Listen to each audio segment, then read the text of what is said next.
முதலமைச்சராக இருக்கும்பொழுது தன்னுடைய காவல்துறையை தன்னுடைய அரசு நிர்வாக ஒட்டுமொத்தமாக தமிழக வெற்றி கழகத்துக்கு எதிராகவுமே பயன்படுத்தினார். இன்றைக்கு 48 மணி நேரத்தில் எங்களுக்கு பர்மிஷன் கிடைச்சு ஒவ்வொரு ஊராக மக்களுடைய பிரச்சாரம், மக்கள் பாதுகாப்போட இன்னைக்கு மக்களுடைய எழுச்சியாக நடந்துக்கிட்டு இருக்கு. குறிப்பாக 70% மேற்பட்ட பெண்கள் எங்களோட தலைவருடைய பிரச்சாரத்தில் பங்கெடுத்துட்டு இருக்காங்க. இதை பொதுவாக பொலிட்டிக்கல் வேவ்னு சொல்லுவாங்க. இது குடும்ப அலைன்னு நாங்கள் சொல்கிறோம். வேட்பாளராக நாங்கள் ஒவ்வொரு தெருவாக போகும்பொழுது ஒவ்வொரு குடும்பத்தில் இருக்கக்கூடிய தாய்மார்கள், தங்கைகள், அண்ணங்கள், அது மாதிரி எல்லா குடும்பமும் வெளியே வந்து வரவேற்கிறாங்க தமிழக வெற்றி கழகத்தை. ஒரே ஒரு சொல் எல்லா இடத்துலையும் கேட்கப்படுது, மாற்றம் வேண்டும், மாற்றம் வேண்டும், மாற்றம் வேண்டும். சேஞ்சுன்னு ஒரு வார்த்தையை எல்லா இடத்துலையும் கேட்க முடியுது. ஸோ அப்படி ஒரு குடும்ப அலை தமிழக வெற்றி கழகத்தோடைய பிரச்சாரமும் சரி, மக்களுடைய நம்பிக்கையும் உருவாகிருக்கு. இதுவே திமுகவுடைய பிரச்சாரம் பார்த்தீங்கன்னா 2021 ஸ்டாலின் தான் வராருன்னு சொல்லிட்டு எங்கே பார்த்தாலும் பிரச்சாரத்தோடைய வலிமை இருந்துச்சு. திமுக தலைவர் மு.க. ஸ்டாலின் அவர்களும் கூட்டணி கட்சிகளும் போகிற இடத்துல மக்களுடைய ஆதரவு மிகப்பெரிய அளவில் ஆதரவு இருந்துச்சு. ஆனால் கடந்த 5 வருடமாக மு.க. ஸ்டாலின் ஐயாவுடைய குடும்பம், மகனுடைய அராஜகங்கள், ஊழல்கள், காவல்துறையுடைய அராஜகங்கள், பெண் பாதுகாப்பு இல்லாத ஒரு மாநிலம், இந்த நிர்வாக சீர்கேடுகளுக்கு எதிராக இன்னைக்கு மு.க. ஸ்டாலின் அவர்கள் எங்கே பிரச்சாரம் பண்ணாலும் மக்களுடைய ஆதரவு இல்லை. ஒரு டீ கடைக்கு போனால் கூட தனிமையாக கட்சிக்காரங்க 10 பேர் உக்காந்துட்டு இருக்கக்கூடிய ஒரு துர்மார்க்கமான நிலைமை தான் இன்னைக்கு மு.க. ஸ்டாலின் அவர்களுடைய பிரச்சாரம் தெரியுது. ஆனால் எங்களுடைய தலைவருடைய பிரச்சாரம் திருப்பூர் சரி, காரைக்குடி சரி, திருநெல்வேலி, தூத்துக்குடி சரி, எல்லா இடத்துலையும் லட்சக்கணக்கான மக்களுடைய ஆதரவு இருக்குது. ஸோ கடைசியில் இன்னைக்கு திமுக நம்பக்கூடிய ஒரே விஷயம், ஒரே ஆயுதம் அவங்கக்கிட்ட இருக்கிறது. கடந்த 5 வருடங்களாக எல்லா துறையிலும் ஊழல் செய்து ஒவ்வொரு வருஷமும் திரு பிடிஆர் பழனிராஜன் அன்றைக்கே சொன்னார், ஒரே விஷயம் சொன்னார், திரு சபரீஷன் அவர்களும் உதயநிதி அவர்களும் ஃபுல் ஃப்ரீடம் எம்.கே. ஸ்டாலின் கொடுத்து ஒவ்வொரு துறையிலையும் ஊழல் உருவாக்கப்பட்டு கிட்டத்தட்ட ஒவ்வொரு வருஷமும் 30,000 கோடி ரூபாய்க்கு மேலே ஊழலை செய்து டாஸ்மாக் நிர்வாகத்து மூலம் 10,000 ரூபாய், 10 ரூபா ஒரு பாட்டிலுக்கு 10 ரூபான்னு சொல்லிட்டு செந்தில் பாலாஜி வச்சு ஊழல் செய்து, நிலக்கரியில் ஊழல் செய்து இன்றைக்கி கிட்டத்தட்ட 30,000 கோடி ரூபாய், கிட்டத்தட்ட 1,00,000 கோடி ரூபாய்க்கு மேலே ஊழல் செய்து அந்த ஊழல் பணத்தை ஒவ்வொரு தொகுதியிலும் 234 தொகுதியிலையும் ஒவ்வொரு தொகுதியிலும் குறைந்தபட்சம் 20 கோடி ரூபாய், அதிகபட்சம் 50 கோடி ரூபாயை இன்னைக்கு தன்னுடைய மாவட்ட செயலாளர்கள், இப்போ நார்த்து பெல்ட்னா வேலு பொறுப்பு, மத்திய மண்டலம்னா நேரு பொறுப்பு, அந்த மாதிரி கே சார் அங்கே சவுத்தில் பொறுப்பு, இந்த மாதிரி மதுரைனா மூர்த்தி, இந்த மாதிரி பணபலத்தை எல்லா பக்கமும் எல்லா அமைச்சர்களுக்கும் அமைச்சு அங்கேருந்து மாவட்ட செயலாளர்கள், அங்கேருந்து பகுதி செயலாளர்கள், அங்கேருந்து கிளை கழகம் வரைக்கும் பணம் டிஸ்ட்ரிபியூட் ஆகி வரக்கூடிய அடுத்த 20ஆம் தேதியிலிருந்து 20, 21, 22 3 நாட்களும் பணத்தை ஒவ்வொரு வீட்டுக்காக கொடுக்கறதுக்கு எல்லா விதமான ஸ்ட்ரக்சரும் உருவாக்கி வச்சிருக்காங்க.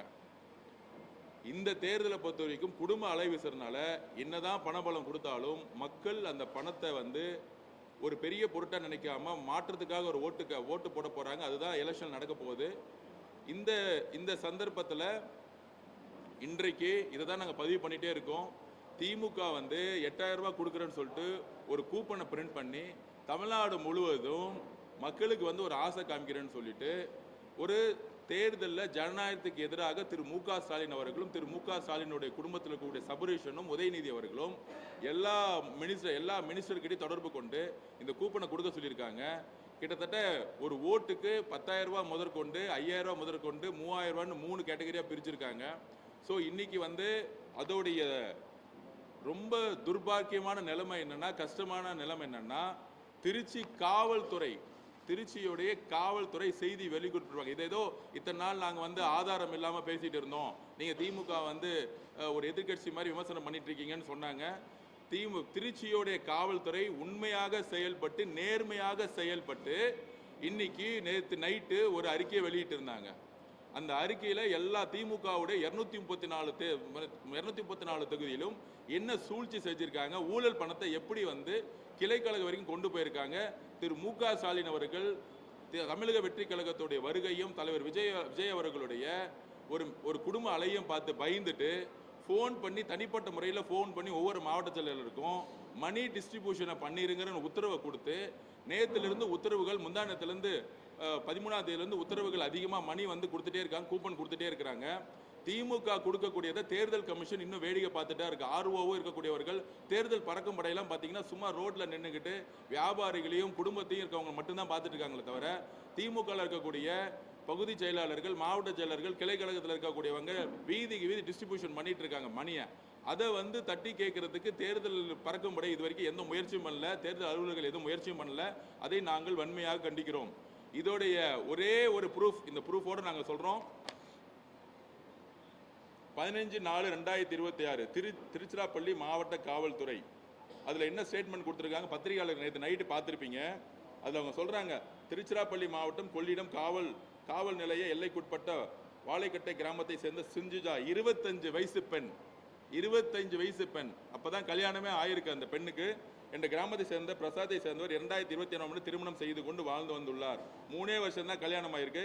இந்த நிலையில் கடந்த 13/4/2021 இரவு சுமார் 7:30 மணி அளவில் திமுக கட்சியினர் கொடுத்த சொன்ன பரிசு பொருட்களை, திமுக கட்சியினர், இது யார் சொன்னது?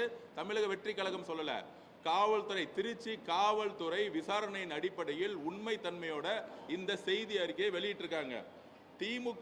திமுக கட்சியினர் கொடுத்த சொன்ன பரிசு பொருட்களை வாழைக்கட்டை சேர்ந்த திரு ராஜா, ராஜேந்திரன், ரவிக்குமார், ராஜ்குமார், சுரேஷ்குமார் ஆகியோர் சேர்ந்து மேற்படி இவங்க சொல்றாங்களே திமுக ஒரு வலுவான இயக்கம், திமுகவுக்கு வந்து ஒரு அடிப்படை கட்டமைப்பு இருக்குன்னு சொல்றாங்களே பத்திரிகையில் உட்காந்துக்கிட்டு எல்லா பத்திரிகையாளரும். கட்டமைப்புன்னு என்ன தெரியுமா? மக்களுக்கு நல்லது செய்யறதுக்காக திமுகவோட கட்டமைப்பு கிடையாது. ஒட்டுமொத்த ஊழலையும் கிளைக்கழக லெவல்ல பணத்தை கொடுக்கறது தான் திமுகவுடைய செல்லரிச்சு போன ஒரு கட்சியா இன்னைக்கு இருக்கு. மக்களுக்கு நல்லது செய்யறதுக்கு திமுகவுடைய கட்டமைப்பு பயன்படல. அதனால தான் தமிழக வெற்றி கழகத்தில் ஒரு சாதாரண ஒரு ஆட்டோ ஓட்டுநர் இன்னைக்கு வேட்பாளராக இருந்தாலும் மக்கள் குடும்பமா வந்து வேட்பாளர்களுக்கு வந்து ஆதரவு தெரிவிக்கிறாங்க. ஏன்னா திமுகவுடைய கட்டமைப்பு செல்லரித்து போய் கேன்சர் வந்த மாதிரி மக்களை விலை கொடுத்து வாங்க முடியுமா என்கிற அவல நிலை தான் திரு மு.க. ஸ்டாலினுடைய காலத்தில் உச்சபட்சத்தில் இருக்கு. திரு கே.எஸ். அழகிரி மதுரையில் இதே மாதிரி பண்ணாரு, மக்கள் தூக்கி எறிஞ்சாங்க. இன்னைக்கு மு.க. ஸ்டாலின் அவர்கள் சும்மா வந்து ஒரு டிராமா நடத்தி டெய்லி வந்து ஷோ பண்ணி நாடகம் பண்றாரு தவிர மக்களுடைய 2021 நல்ல நிர்வாகியா மக்கள் தேர்ந்தெடுக்கணும்னு நினைச்சாங்க. ஆனா 2021 5 வருஷம் அவர் நல்ல நிர்வாகியும் இல்லை, நல்ல மனிதராகவும் இல்லை, ஒரு அப்பான்னு சொல்லக்கூடிய மக்களுக்கு ஒரு நல்ல குடும்பத்தை பாதுகாக்கக்கூடிய ஒரு நல்ல அப்பாவும் இல்லை. ஆனா அப்பான்னு சொல்லிட்டு இருக்காரு. எப்படி திமுக கட்சினால 25 வயசு பெண் 3 வருஷம் தான் கல்யாணம் ஆயிருக்கு, அந்த பெண்ணை எப்படி தாக்கியிருக்காங்க திருச்சி காவல்துறை சொல்லியிருக்காங்கன்னா, இந்த ராஜா, ராஜேந்திரன், ரவிக்குமார், ராஜ்குமார், சுரேஷ்குமார் யாரெல்லாம் பார்த்தீங்கன்னா திமுகவுடைய கிளை கழகத்தில் இருக்கக்கூடிய பகுதியில் இருக்கக்கூடிய பொறுப்பாளர்கள். இப்படிதான் தமிழ்நாட்டில் இருக்கக்கூடிய நீங்க சொல்றீங்களே கட்டமைப்பு, திமுகவோட கட்டமைப்பு செல்லரிச்சு போய் பணத்தால எல்லாம் விலைக்கு வாங்கக்கூடிய மனநிலையோடு இருக்கக்கூடிய திமுக இந்த நபர்களை வச்சு பரிசு பொருட்களை கொடுத்துருக்காங்க. அதுல சில பேருக்கு கொடுத்துருக்காங்க, சில பேருக்கு கொடுக்கல. அதுல சிஞ்சுஜா அவர்கள் கேள்வி கேட்ட உடனே அதில் திருச்சி காவல்துறை சொல்றாங்க, அதற்கு மேற்படி சிஞ்சுஜா நான் வேட்பாளர் வாக்கு சேகரிக்க வரும்பொழுது கேள்வி கேட்டேன் என கூறியுள்ளார். இதனால் ஆத்திரமடைந்த மேற்படி பரிசு பொருட்கள் வழங்கியோர் சிந்துஜாவின் இந்த 2வது பாயிண்ட தயவு செஞ்சு பத்திரிகையாளர் முன்னாடி நாங்கள் பதிவு பண்றோம். திமுக கட்சிக்காரர்களுடைய மாவட்ட செயலாளர் திரு நேருடைய கண்ட்ரோல் டைரக்டா இருக்கக்கூடிய திரு மு.க. ஸ்டாலின் அவர்கள் திமுக நடத்திட்டு இருக்காரு. என்ன மாதிரி அராஜகம், என்ன மாதிரி பெண் பாதுகாப்புக்கு நடந்திருக்கு அப்படின்னா,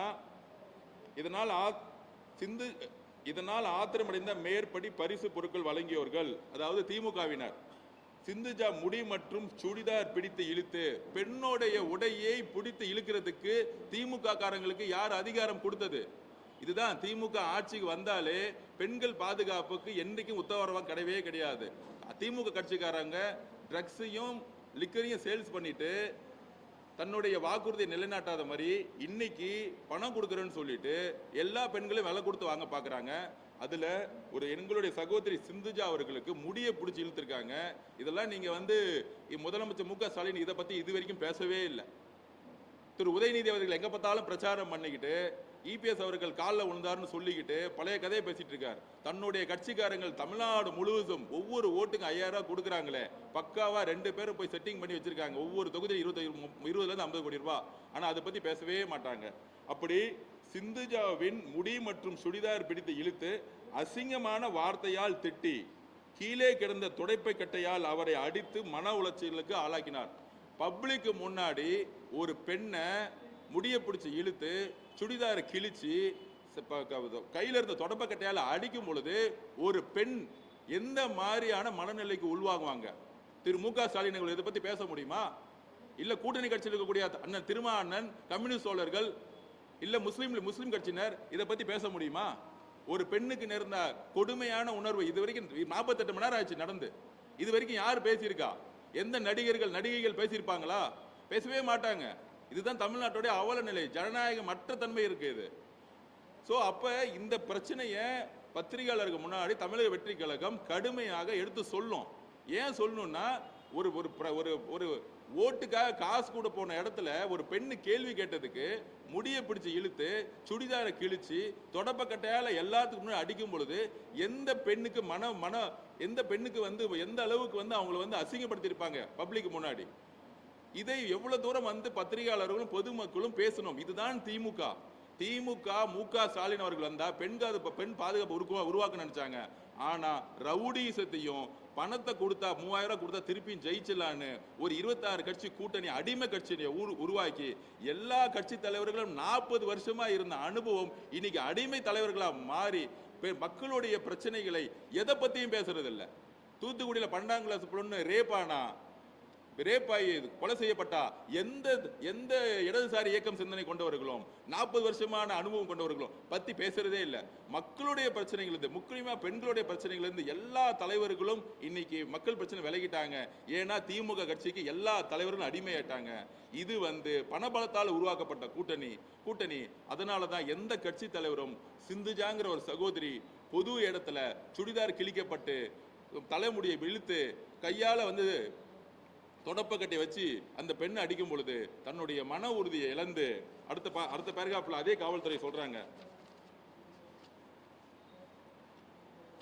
அதன் பிறகு மன உளைச்சல் இருந்த திரு சுஞ்சிதா வெளியூரில் இருந்த வீட்டிற்கு வந்த கதவை தட்டிய தனது கணவரிடம் இவ்வளவு பிரச்சனை நடந்துள்ளது, நீ யாரையும் கேட்க மாட்டியா என திட்டியுள்ளார்.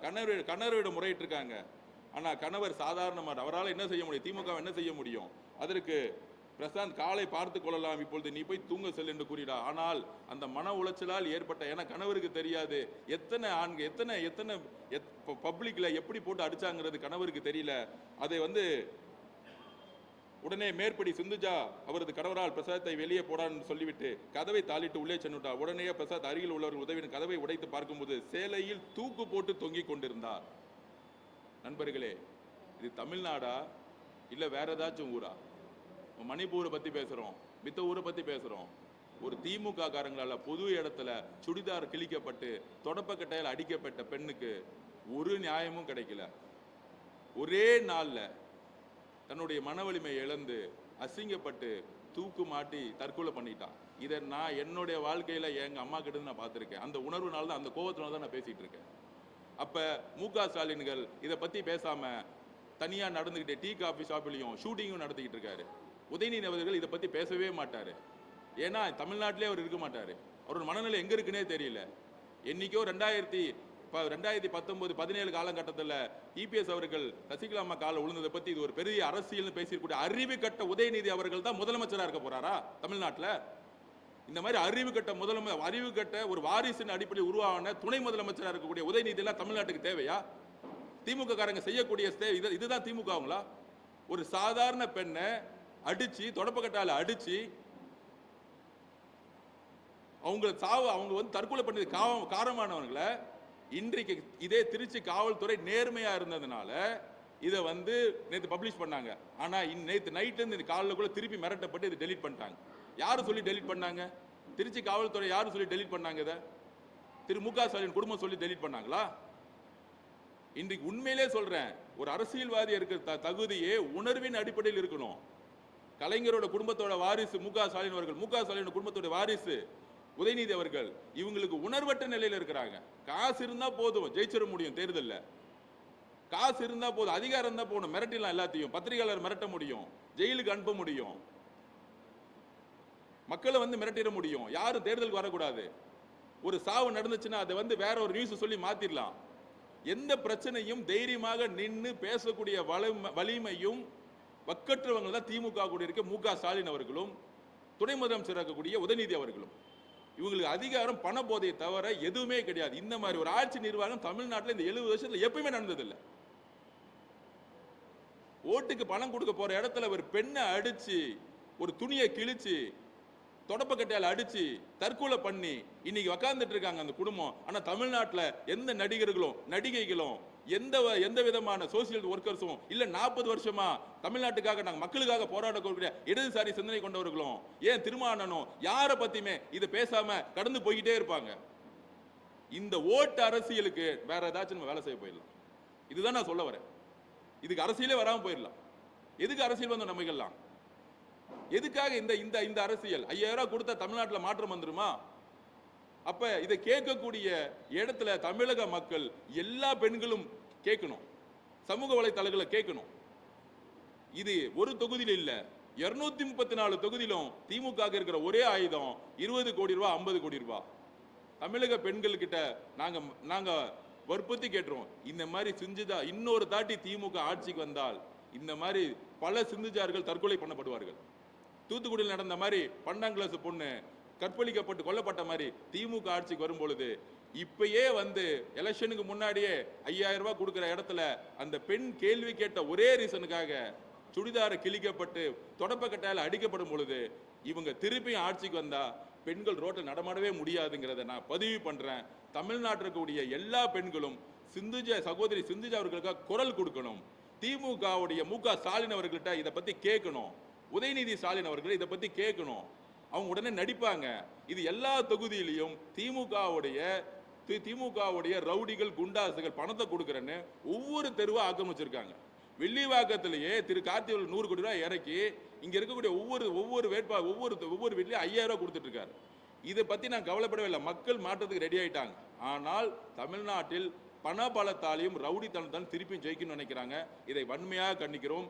பெண்களும் சமூகத்தில் இருக்கக்கூடிய எல்லோரும், முக்கியமா காலேஜ் ஸ்டூடெண்ட்ஸ், ஜென்சிஸ், அதுக்கப்புறம் சினிமா நடிகைகள் இருந்து எல்லோரும் சிந்துஜா அவர்களுக்காக குரல் கொடுக்குங்கிறத நாங்கள் வலியுறுத்துறோம். Any questions?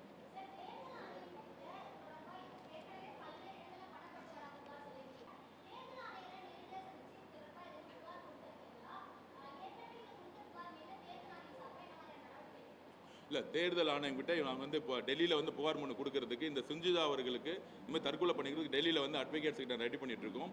டெல்லியில் இருக்கக்கூடிய தலைமை தேர்தல் அதிகாரி வந்து நாங்கள் மனு கொடுக்க போகிறோம். அது மாதிரி அர்ச்சனா பட்நாயக் மரத்தை வந்து நாளைக்கே வந்து சந்திக்க போகிறோம்.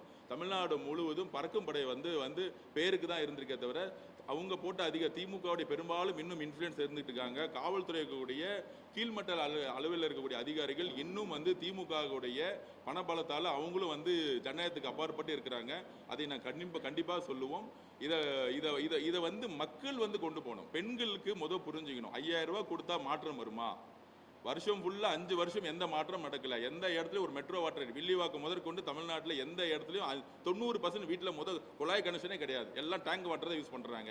அப்ப ஒரு அடிப்படை தேவைக்குள்ள நிறைவேற்ற முடியாத ஒரு அரசு ஒரு 5000 ரூபாய் கொடுத்தா இன்னைக்கு வந்து ஜெயிச்சிட முடியும்னு ஒரு தாட் எங்கிருந்து வருதுன்னா, மக்களுடைய பணம் ஒவ்வொரு தொகுதி 20 கோடி ரூபாய். அப்பனா 234 தொகுதி 5000 6000 கோடி ரூபாய் எங்கிருந்து வந்துச்சு? மக்களுடைய பணம். சரி, அந்த மக்களுடைய பணத்தை கொடுக்குறாங்க, மக்கள் ஓட போட மாட்டாங்க. ஆனா அப்படி கொடுக்கும் பொழுது ஒரு பெண்ணை வந்து துடியை கிழிச்சு தொடப்பக்கட்டால அடிக்கக்கூடிய வலிமை எங்கிருந்து வந்துச்சு? எங்கிருந்து தைரியம் வந்துச்சு? திமுக அதிகாரத்துக்கு வந்துரும், திமுகவுக்கு அதிகாரம் இருக்கு, பணபலம் இருக்குங்கிற தைரியம் தானே. இதே எதிர்கட்சியா இருக்கும்போது ஏதோ ஒரு இடத்துல செஞ்சிருப்பாங்களா? 2021 ஏதாவது செஞ்சாங்களா இந்த மாதிரி? அப்ப திமுக அதிகாரம் பணம் வரும் பொழுது இந்த வேலையை தான் பண்ணுவாங்க. அதுதான் நாங்க வந்து மக்கள் கிட்ட உரக்க குரல் கொடுக்கிறோம்.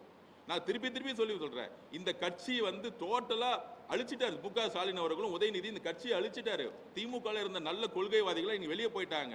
செந்தில் பாலாஜி, வேலு, நேரு மாதிரி யாரெல்லாம் பணபலம் வச்சிருக்காங்களோ அவங்க தான் இந்த கட்சி. திமுகவுக்கும் அண்ணாவுடைய கொள்கைக்கும் சம்பந்தமே கிடையாது. எல்லாரும் வந்து சும்மா டிவியில பேசுவாங்க, திமுக கொள்கை கட்சி, திமுக கொள்கை. மு.க. ஸ்டாலின் கொள்கை தெரியாதுங்க. என்னைக்காச்சும் ஒரு நாள் பிரஸ் கான்ஃபரன்ஸ் கூட்டு பெரியார் பத்தி 2 நிமிஷம் பேச சொல்லுங்க, அவருக்கு ஒண்ணுமே தெரியாது. பணம் கொடுத்தா ஜெயிச்சிடும்னு உட்காந்துக்கிட்டு அவர் வந்து இன்னைக்கு ரோட் ஷோ பண்ணிட்டு இருக்காரு. நான் திருப்பியும் பதிவு பண்றேன், இந்த அவல நிலையை ரொம்ப ரொம்ப 4வது ஜெனரேஷன்ல ஒரு தொகுதி 20 கோடி ரூபாய் கொடுத்து ஒரு தைரியமான ரவுடித்தை உருவாக்கி இன்னைக்கு ஒரு பெண் வந்து அது தற்கொலை கிடையாது, அது ஒரு கொலை. நான் திருப்பி சொல்றேன், ஒரு பெண்ணை எல்லாத்துக்கும் முன்னாடியும் பப்ளிக்ல ரோட்ல அடிச்சு சுடிதாரை கிழிச்சு தொடப்பக்கட்டையில் அடிச்சா எந்த பெண்ணும் வாழ முடியும்? எந்த பெண்ணால வாழ முடியும் சொல்லுங்க? ஒரு குடும்ப பெண்ணால வாழ முடியுமா? திமுக செஞ்சாங்களே, இதுக்கு இது வரைக்கும் ஏதாச்சும் பதில் கொடுத்தாங்களா? ஒரே ஒரு திமுக எதிர்கட்சியா இருக்கும் பொழுது ஒரு இடத்துல வந்து அனிதா வந்து தற்கொலை பண்ணும்போது ஒட்டுமொத்த தமிழ்நாடு குரல் கொடுத்தோம் அந்த பெண்ணுக்கு. அப்ப இந்த பெண்ணுக்கு யாரும் ஏன் குரல் கொடுக்கல? சினிமா கலைஞர்களை கூடிய பெரிய பெரிய ஹீரோஸ் இருக்காங்களா, ஏன் குரல் கொடுக்கல? ஏன்னா ரெட் ஜெயின் நிறுவனம் சினிமா துறையை கண்ட்ரோல் பண்ணிட்டு இருக்கு. ஒவ்வொரு படம் வாரத்தில் வர ஒவ்வொரு படமும் அவங்க கண்ட்ரோல் பண்ணலாம். சினிமா நடிகர்கள் பயப்படுறாங்க, சோசியல் இஷ்யூ பத்தி பேசுறதுக்கு பயப்படுறாங்க. தமிழ்நாட்டில் என்ன மாதிரி ஜனநாயகம் போயிட்டு இருக்குன்னா, எந்த தப்பையும் யாரும் பேசக்கூடாது. பேசுனா அவங்க மேல உடனே ஒரு குற்றச்சாட்டு, உடனே சோசியல் மீடியாவில் அசிங்கமா பேசுறது, உடனே வந்து அவங்க மேல வந்து ஒரு ஒட்டுமொத்த மீடியாவும் அவங்க வந்து நெகட்டிவ் ஆக்குறது. இதையெல்லாம் தமிழக வெற்றி கழகத்தினால மட்டும்தான் உடைக்க முடியும். அதிமுக கூட இருக்கக்கூடிய இபிஎஸ் அவர்கள் இதை பத்தி இன்ன வரைக்கும் பேசல, எந்த கட்சியுமே பேசல. கட்சிக்கு அப்பாற்பட்டு சிந்துஜாவுடைய பிரச்சனையை, தற்கொலையை, கொலைதான் இது. திரு மு.க. ஸ்டாலினுடைய பக்கா ஸ்ட்ராட்டஜி தான். என்ன ஸ்ட்ராட்டஜி? தொகுதிக்கு 20 கோடி 50 கோடி கொடுத்து காசை கொடு, ஜெயிக்க வச்சிடலாம். எல்லா மீடியாவுக்கும் பேக்கேஜ் கொடு. அவங்க வந்து மீடியா நம்ம சொல்றதை கேட்பாங்க. இந்த அரசியல் 2011 தூக்கி போட்டாங்க, கலைஞருக்கே தூக்கி போட்டாங்க. மு.க. ஸ்டாலின் அவர்கள் ஜெயிச்ச பிறகு ரிட்டையர்மெண்ட் ஆகி ஒரு ஓரமா மக்கள் தூக்கி போறாங்களா இல்லையா பாருங்க. இந்த சிந்துஜா அவர்களுடைய தற்கொலையே அவங்களுடைய ஆட்சியை தூக்கி எறியும்.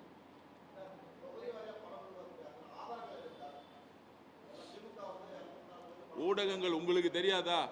எந்தெந்த தெருவில் எவ்வளவு கொடுக்குறாங்கன்னு உங்களுக்கு தெரியாதா? இல்ல பறக்கும்படை போட்டிருக்காங்களே, எல்லா ஆதாரமும் நாளைக்கு வந்து நாங்க வந்து அர்ச்சனா பட்டாயம் மேல சப்மிட் பண்ண போறோம். கண்டிப்பா எந்தெந்த இடத்துல யார் யார் கொடுக்குறாங்க, ஃபோன் நம்பரோட ஒவ்வொரு தொகுதியிலையும் எந்தெந்த பகுதி செயலாளர், எந்தெந்த கிளை செயலாளர், எந்தெந்த பணி இடத்துல இருக்கான்னு இன்கம் டாக்ஸையும் நாங்கள் கொடுப்போம். ஆனா அவங்க செயல்படுவாங்களா இல்லையான்னு எனக்கு தெரியாது. எங்களுடைய கடமை, ஜனநாயக கடமை நாங்க செய்யறோம். நாங்க ஓப்பனாவே சொல்லிட்டோம், ஆதவ அர்ஜுனா ஒரு ஓட்டுக்கு காசு கொடுக்க மாட்டேன், நீங்க எங்க வேணா செக் பண்ணி பார்த்துக்குவாங்க. நாங்கள் மாற்றத்துக்கு உருவாக்க வந்திருக்கோம், கரப்ஷன் செய்ய வரல. நான் ஓட்டுக்கு வாங்கி எம்எல்ஏ ஆகிறதுக்கு அப்படி ஒரு ஓட்டுக்கு 10,000 ரூபா கொடுத்து ஜெயிக்கணும், அப்படிப்பட்ட எம்எல்ஏ எனக்கு தேவையில்லை. இதுதான் ஆதவ அர்ஜுனுடைய ஸ்டாண்டு, இதுதான் எங்க தலைவருடைய ஸ்டாண்டு. எங்க தலைவர் தெளிவா சொன்னாரு, நம்ம மாற்றத்துக்காக வந்திருக்கோம், ஊழல் செய்ய வரல. என்னாலையும் கொடுக்க முடியும், ஆனா அந்த அரசியலுக்கு நாங்க வரல. உணர்வால உண்மையில மாற்றத்துக்காக நாங்க வந்திருக்கோம். நீங்க செக் பண்ணி பார்த்துக்கோங்க, வில்லிவாக்கத்திலேயோ இல்ல எந்த தமிழ்நாட்டில் எந்த தொகுதியிலுமே ஓட் ஃபார் கேஷுங்கிறது இருக்காது. பிரச்சாரத்துக்கு மட்டும்தான் எங்களோட செலவு இருக்கும். அதுலேயும் மித்த திமுக மாதிரி மீடியா பேக்கேஜுக்கெல்லாம் நான் கொடுக்கல, அதுவும் உங்களுக்கு தெரியும். ஏனால் நாங்கள் மக்கள்கிட்ட உண்மையாக இருக்குன்னு நினைக்கிறோம். எந்த செய்தியும் திணிக்கக்கூடாதுன்னு பார்க்குறோம். ஒரு பிரச்சனைனா நாங்கள் மீடியாவில் வந்து அட்ரஸ் பண்ணுறோம். அந்த மாதிரி ஒரு கட்டமைப்பை நாங்கள் உண்மையான அரசியல் உருவாக்கணும்னு நினைக்கிறோம். அதனால் நீங்கள் உங்களுக்கு தெரியும், ஒவ்வொரு தொகுதியிலையும் என்ன மாதிரி திமுக வந்து தேர்தல் அரசியலே ஜெயிச்சா போதும்னு நினைக்கிறாங்க. ஆனால் இந்த மாதிரியான வெற்றிகள் லாங் டேர்ம் நிற்காது. அப்படி பார்த்தா திரு அழகிரி அவர்கள் இன்னைக்கு நேரம் இந்த திமுக கட்சி தலைவராக இருப்பார். திருமங்கலம் ஃபார்முலான்னு சொல்லிட்டு 234 தொகுதிகளும் ஒரு வெளிப்படையான நேர்மையான ஒரு எலெக்ஷன் வேணும் தான் நாங்கள் பதிவு பண்றோம். அப்படி நடக்கும் பட்சத்தில் திமுக எதிர்கட்சியாக கூட ஆக முடியாது. இன்னொன்னு சொல்லிடுறேன், 234 தொகுதி திமுக வலிமையா இருக்குன்னு சொல்றீங்கல்ல, திரு செந்தில் பாலாஜி மிகப்பெரிய தேர்தல் அரசியல் தெரிஞ்ச ஒரு அறிவாளிங்கிறீங்களா, கையில காசு 5000 கோடி வச்சிருக்காருங்கிறீங்களா, ஏன் கரூரை விட்டு பயந்து போனாரு கோயம்புத்தூருக்கு? ஏன்னா கரூர் மக்களுடைய ஒரே சிந்தனை, கரூருடைய 41 உயிர் இழப்புக்கு செந்தில் பாலாஜி தான் மக்கள் நம்புறாங்க. அந்த ஒரே பயம் தான் செந்தில் பாலாஜி கோயம்புத்தூர் போக வச்சிருச்சு. இப்ப தெரியுது அரசியல் என்னன்னு. மக்கள் உண்மையை நோக்கி, மாற்றத்தை நோக்கி அணி திரள ஆரம்பிச்சுட்டாங்க. அதனாலதான் எங்கள் தலைவர் எங்க போனாலும் ஒரு குடும்ப வே உருவாகுது, அலை உருவாகுது. அதை நீங்க அடுத்த மாசம் 4ஆம் தேதி பார்ப்பீங்க. Next question.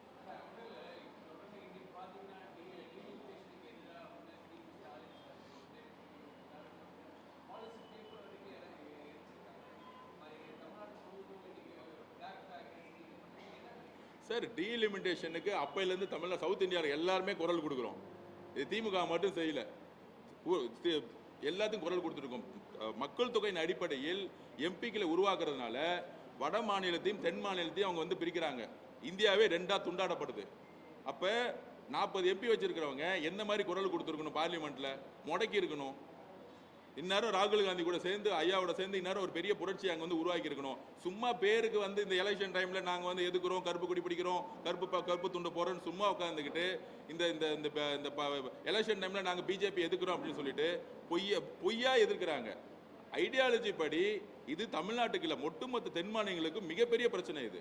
நாளைக்கு வந்து பார்லிமெண்ட்ல நம்ம வந்து ஒரு பாலிசியை உருவாக்குறதுக்கு நம்ம கிட்ட வந்து அதிகமான நம்பர்ஸ் இருந்தால் தான் இந்தியாவுக்கு ஈக்குவலான ஒரு பாலிசி உருவாக்க முடியும். இல்லைன்னா வட மாநிலங்களுக்கான ஒரு பாலிசியை மட்டுமே அவங்க உருவாக்குவாங்க நம்பர்ஸோட அடிமையில. அப்ப இன்னைக்கு இருக்க என்ன பிரதிநிதித்துவமோ அதே பிரதிநிதித்துவத்தை நம்ம கண்டினியூ பண்ணுங்கிற தமிழக வெற்றித்துறையுடைய கொள்கையும் அடிப்படையும் அதுதான். அதுக்கேற்ற மாதிரி தான் நாங்களும் பேசிக்கிட்டே இருக்கிறோம்.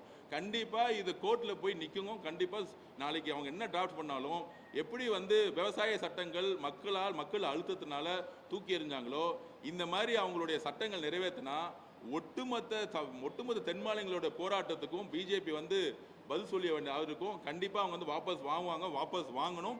உச்ச நீதிமன்றத்திலையும் இந்த கேஸ் செல்லும்போது அரசியல் அமைப்புக்கு சட்டத்திற்கு எதிரானது, மக்கள் தொகை அடிப்படையில் எம்பிக்களை வந்து எம்பி சீட்டை வந்து இன்க்ரீஸ் பண்ணுங்கிறது வந்து அரசியல் சட்டத்துக்கு எதிரானது, ஈக்குவாலிட்டிக்கு எதிரானது. இது வந்து மாநில சுயாட்சி கொள்கைக்கும் இந்தியா வந்து மாநிலங்கள் இல்லாமல் ஒரு யூனியன் கவர்மெண்ட் கிடையாது. ஸோ இந்த அரசியலமைப்பு சட்டத்துக்கு எதிரான சட்டங்கள் கண்டிப்பாக உச்ச நீதிமன்றத்தால் கேள்வி கேட்கப்படும். உச்ச நீதிமன்றத்தில் மிக கடுமையான போராட்டத்தை வந்து தமிழக வெற்றிக் கழகம் கொடுக்கும்.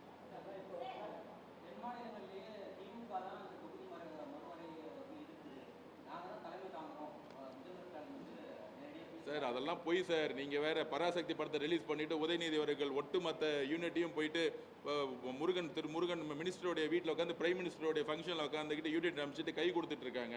ஆனால் ஜனநாயக படத்தை நாங்கள் ரிலீஸ் பண்ணோம்னா இன்னைக்கு வரைக்கும் ஃபைட் பண்ணிட்டு இருக்கோம். திமுக வந்து பிஜேபியோட இன்டைரக்ட் உறவு வச்சிருக்கு. திருப்பியும் சொல்கிறேன், 2021 ஜெயிச்ச பிறகு திரு சபரீஷன் அவர்கள் 2023 போய் அமித்ஷா அவர்களை பார்த்தாரா இல்லையா? போய் நீங்களே கேட்டு சொல்லுங்க. அமித்ஷாவுடைய மகனோட தொழில் செஞ்சுட்டு இருக்கார். குஜராத்தில் ஒரு முக்கியமான நிறுவனத்துக்கு எலக்ட்ரிசிட்டி டிபார்ட்மெண்ட்ல ஃபுல் கோல் சப்ளை கொடுத்துருக்காங்க. இதெல்லாம் நீங்க பத்திரிகையில் விசாரிங்க, நீங்க என்கொயரி பண்ணுங்க. ஜேர்னலிசம்ங்கிறது வந்து ரிசர்ச் ஜேர்னலிசம். இப்போ சும்மா இந்த மாதிரி வந்து அவன் 40 MP வச்சுக்கிட்டு போராட்டம் பண்ணாம 4 நாள் எலெக்ஷனுக்கு முன்னாடி வந்து நாங்க தான் பிஜேபி எதுக்குறோம், இதெல்லாம் வந்து 4 எலெக்ஷன்ல பொய்ங்கிறது மக்களுக்கு தெரியும். தமிழ்நாட்டில் பிஜேபி 3% மேல கிடையாது. தமிழ்நாட்டில் 3 முதலமைச்சர் வேட்பாளர் பிஜேபி கிடையாது. நல்ல நிர்வாகம் நடந்துச்சா இல்லையா, அதுதான் இந்த தேர்தல். அதை டைவெர்ட் பண்றதுக்கு இந்த என்னோட சகோதரி சிந்துஜா இருந்தாங்க, திமுகனால தான் கொல்லப்பட்டாங்க. முக ஸ்டாலின் அதை பத்தி பேச மாட்டாரு. இதெல்லாம் டைவெர்ட் பண்றதுக்கு சும்மா வந்து பேப்பர் கொடுத்துட்டு இருப்பாங்க. மக்கள் நல்ல நிர்வாகத்துக்காக உருவாக்குவாங்க. தமிழக வெற்றி கழகம் பிஜேபியோடைய அனைத்து கொள்கைகளையும் கடுமையாக நாங்கள் எதிர்க்கிறோம். அனைத்து கொள்கையிலும் கடுமையாக எதிர்க்கிறோம். அதை நாங்கள் பதிவு பண்ணிட்டே இருக்கிறோம். முன்னாடி அதிமுக தோல்வியுற்றது. ஏன்னா இபிஎஸ் ஐயா அவர்கள் போய் டெல்லியில் போய் செட்டில் ஆயிட்டாரு. அப்போ அம்மா ஜெயலலிதா உருவாக்கின கட்சி இல்லாதனால ஒட்டுமொத்த அதிமுகவுடைய ஓட் பேங்கும் தொண்டர்களும் பெண்களும் திமுக எதிராக மாறிட்டாங்க. தமிழக வெற்றி கழகம் பக்கம் வந்ததுனால தான் இன்னி எங்கே போனாலும் குடும்பமாக ஜெயலலிதா அம்மா எப்படி 2011 ஒரு அலை உருவாச்சோ அதே மாதிரி ஒரு அலை உருவாகிருக்கு. அதனால இந்த நாடகங்கள் நடிப்புகள்லாம் மக்கள் வந்து பெருசாக நம்ப மாட்டாங்க. அது எடுப்படாது. இது வந்து கண்டிப்பாக உச்ச நீதிமன்றத்துக்கு போவோம். திமுகனால பார்லிமெண்ட்ல ஒன்றுமே செய்ய முடியாதுன்னு எல்லாத்துக்கும் தெரியும். சும்மா பேசிட்டு வெளிநாடு பண்ணிட்டு போயிட்டே இருப்பாங்க. இதுதான் காலங்காலமாக நீட்டை ஒழிக்கிறேன்னு சொன்னாங்க. ஒழிச்சிட்டாங்களா? பிஜேபி வந்துச்சு, ஒழிச்சாங்களா? நீட்டை ஒழிச்சாங்களா? பிஜேபிக்கு எதிராக ஏதாச்சும் போராட்டம் பண்ணாங்களா? பெருசாக போராட்டம் பண்ணாங்களா? சொல்லுங்க. எத்தனை மெடிக்கல் காலேஜுக்காக எத்தனை பேர் இறந்தாங்க இதே திமுக வந்த பிறகு?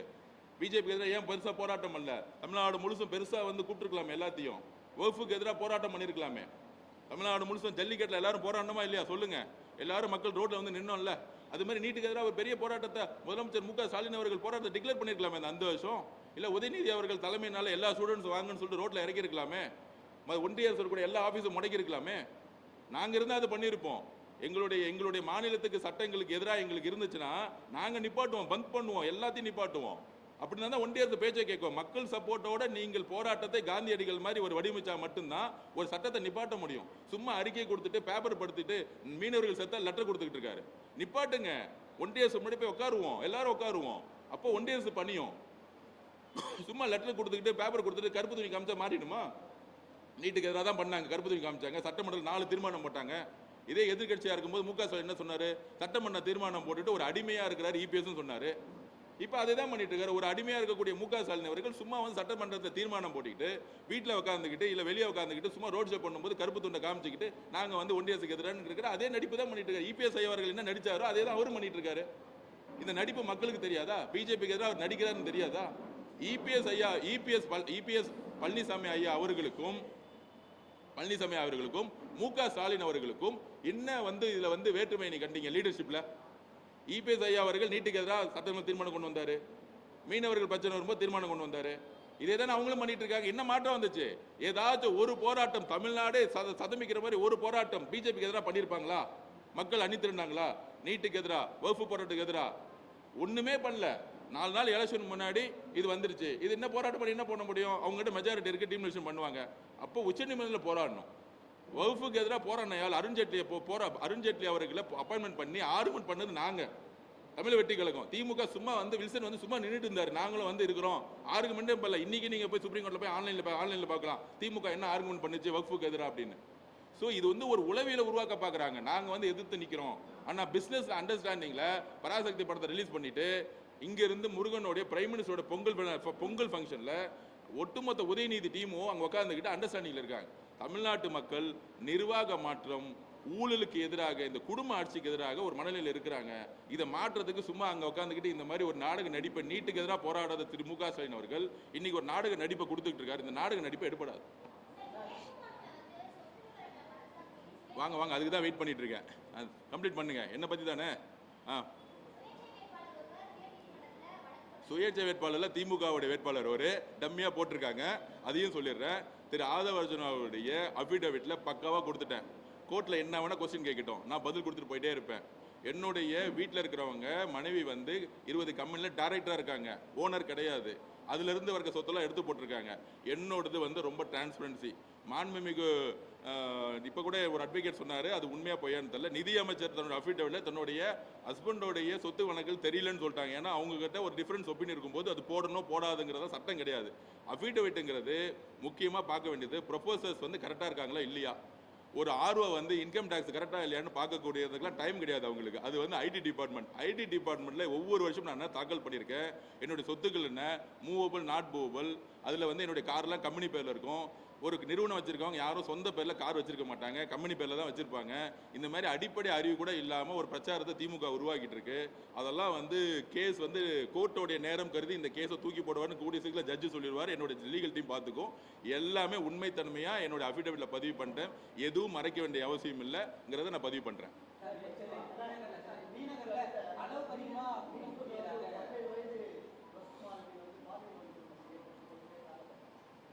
இல்லை, அதுதான் சொல்கிறேன், திருப்பி சொல்கிறேன்.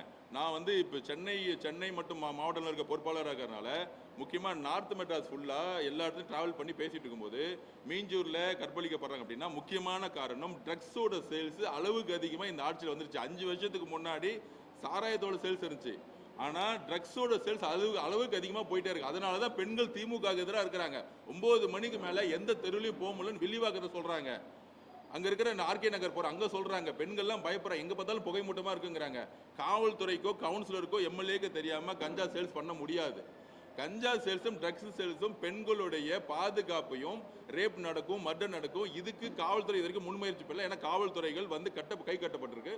கண்டிப்பாக ஆட்சி மாற்றம் போது ட்ரக்ஸ் இல்லாத, கஞ்சா இல்லாத தமிழ்நாட்டை உருவாக்குங்கிறத நாங்கள் பதிவு பண்ணுறோம்.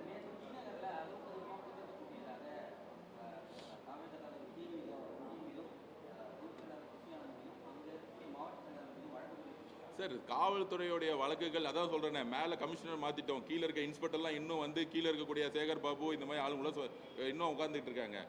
யாருமே கூட்டம் கூட்டல. அது அங்கே இருக்கிற ஜேசிக்கு தெரியும், ஜேசி அவர்களுக்கு போக்குவரத்துறை ஒழுங்குபடுத்துறவங்களுக்கு தெரியும். நாங்கள் நேற்றே அவர்கிட்ட பேசும்போது சொன்னோம், எங்களுது வந்து அன்ஆர்கனைஸ்டு மக்கள் கூட்டம், யாருமே கூட்டத்தை கூட்ட வர மாட்டோம். நாங்கள் திருப்பியும் பதிவு பண்ணுறோம், ஸ்பாட்டில் 100 பேர் இருந்தால் போதும். ஏன்னா எங்கள் தலைவர் பேசுகிறது 5 கோடி பேருக்கு ரீச் ஆகுது.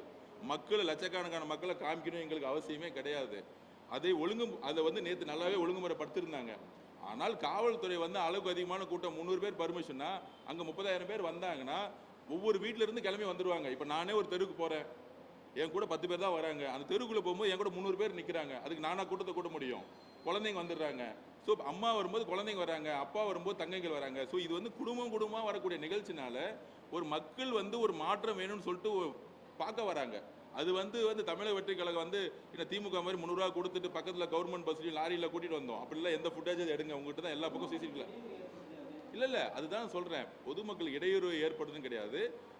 தேர்தல் நேரத்தில் தலைவரோட பிரச்சாரங்கள் வரும்போது அந்த ரோடெல்லாம் எப்படி கன்னியாகுமரி எந்த அளவுக்கு வந்து பக்காவாக பிளான் பண்ணி ஆர்கனைஸ் பண்ணாங்களோ, காவல்துறையும் அப்படியே பிளாக் பண்ணிட்டா பொதுமக்கள் ஒரே இடத்துல வந்து உட்கார முடியாது. அதை வந்து கரெக்டாக வந்து காவல்துறை கிட்ட பிளான் பண்ணோம். நேற்று ஜேசி கமிஷனர் வந்து நல்லாவே எங்களுக்கு வந்து சப்போர்ட் பண்ணி கொடுத்தாரு. ஆனால் கீழ் லெவலில் இன்ஸ்பெக்டர் லெவலில் சில இடத்துல வந்து தவறுகள் நடந்துட்டு இருக்கு. அதை நாங்கள் பதிவு பண்ணுறோம். ஒட்டுமொத்த காவல்துறை மேலே நாங்கள் பழி சொல்லவே இல்லை. நாங்கள் வந்து திருப்பி சொல்லணும், கன்னியாகுமரியில் இருக்கக்கூடிய, திருச்சியில் இருக்கக்கூடிய எஸ்பிக்களும் கமிஷன் நல்லா வந்து எங்களுக்கு சப்போர்ட் பண்ணி பிளான் பண்ணி கொடுத்தாங்க. ஆனால் திருப்பூர் போகும்போது அவினாஷில் காவல்துறை திடீர்னு விலகிட்டாங்க. அதுக்கு வந்து நாங்கள் அன்றைக்கே உடனே டிஜிபி கிட்ட நாங்கள் சொன்னோம். இது மாதிரி சில இடத்துல அரசியல் காழ்ப்புணர்ச்சியோடு சில காவல்துறை அதிகாரிகள் இருக்காங்க.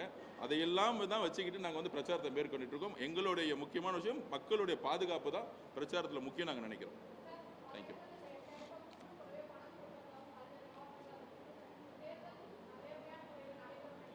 இல்லை, அதுதான் சொல்கிறேன். திமுகவுக்கு இப்போ என்ன ஆயிடுச்சுன்னா 5000 ரூபாய் கேஷ் கொடுக்க பார்க்க மக்களை வந்து ஒரு பேராசைக்கு வந்து கொண்டு வராங்க.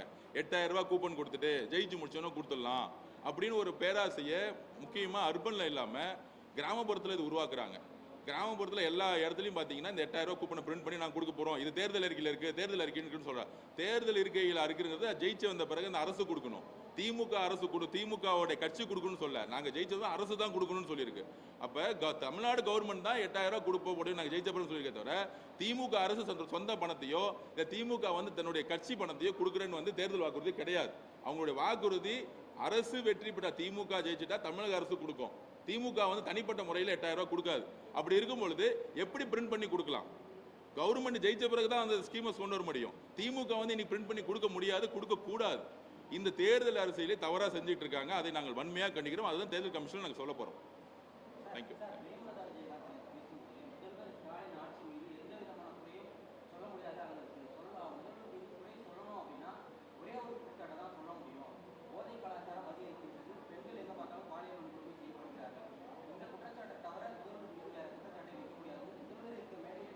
எங்க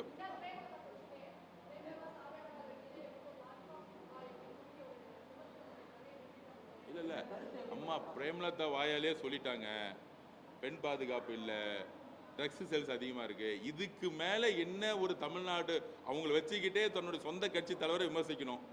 இதுல தானே இப்போ ஒரு பெண்கள் பாதுகாப்பு, ஒரு பெண்ணா இருக்கக்கூடிய பிரேமலதா அம்மா இது நடந்துகிட்டு இருக்கு. இதுக்கு மேலே தமிழ்நாடு என்ன நடக்குன்னு நானே திருப்பி சொல்றேன். பிரேமலதா அம்மா யாருமே இல்லாம 12 மணிக்கு ஆர்கே நகர் நடந்து போயிட முடியுமா? நான் கேட்கிறேன். அதை விட்டுருங்க. காவல்துறையில் இருக்கக்கூடிய சகோதரி, கான்ஸ்டபிளா இருக்கக்கூடிய ஒரு சகோதரி 12 மணிக்கு நடந்து போயிட முடியுமா? தைரியமா? தமிழ்நாடு அப்படிதான் இருந்துகிட்டு இருக்கா? அப்ப அவங்க வாயாலே சொல்லிட்டாங்க பெண்கள் பாதுகாப்பு இங்க சரியா இல்லை, கஞ்சா சேல்ஸ் இருக்கு, ட்ரக் சேல்ஸ் இருக்குன்னு. இதுக்கு மேல வந்து ஓப்பன் ஸ்டேட்மெண்ட். எனக்கு தெரிஞ்சு அந்த அந்த கூட்டணிக்கு போன ஒரு படம் வந்துச்சு. என்ன படம்? அது ஹிந்தி படம். ஒரு ஹிந்தி படம் வந்துச்சு. பாகிஸ்தான்ல போய் ஒரு உளவாளியா செயல்படுவாங்க. துரேந்தர் நான் பார்க்கறது இல்லை. எனக்கு தெரிஞ்சு திமுக இருக்கக்கூடிய துரேந்தர் அவங்க நினைக்கிறேன். ஸோ இன்னைக்கு கேப்டன் அவர்கள் கட்சி ஆரம்பிக்கும் போது என்ன கொள்கைக்காக ஆரம்பிச்சாரு? இந்த திமுக தீய சக்தி குடும்பத்தையும் ஒழிக்கணும்னு. அதுல இருந்து விலகி அண்ணன் மு.க. ஸ்டாலின் அவர்கள் முதலமைச்சர் ஆகணும்னு பேசுறாங்க பாத்தியா? அண்ணன் கேப்டன் விஜயகாந்த் அவர்களுக்கு மனசாட்சியும் சரி, அவங்களுடைய ஆன்மாவும் சத்தியமா சாந்தி அடையவே அடையாது இந்த பேச்சுக்கள்லாம் கேட்கும் பொழுது அப்படிங்கிறது வலியுறுத்தும். தேங்க்யூ. தேங்க்யூ.